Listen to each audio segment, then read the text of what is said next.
আমার বাবা যখন বেঁচে ছিলেন শহীদ রাষ্ট্রপতি জিয়া রহমান, ওনার একটি প্রজেক্ট ছিল যেটার জন্য উনি খুব ফেমাস, সেটা হচ্ছে খাল খনন কর্মসূচি। অ্যান্ড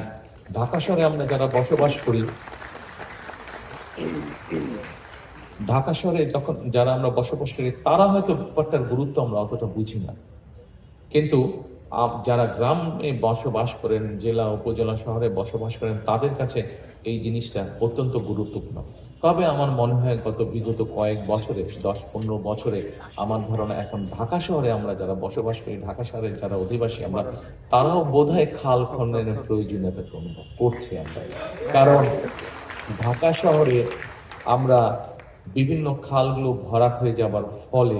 কি সমস্যা হচ্ছে, এটা আমরা ঢাকা শহরে প্রায় 3 কোটি মানুষ বাস করছি, প্রত্যেকেই কোনো না কোনো ভাবে এটার পেইনটা আমরা বুঝতে পারছি। কাজেই সম্মানিত উপস্থিতিবৃন্দ, আই হ্যাভ এ প্ল্যানের একটি অংশ হচ্ছে যে আমরা আগামী 12 তারিখে যে নির্বাচন, এই নির্বাচনে ইনশাল্লাহ বাংলাদেশ জাতীয়তাবাদী দল সরকার গঠনে সক্ষম হলে জনগণের ম্যান্ডেট নিয়ে আমরা সমগ্র বাংলাদেশে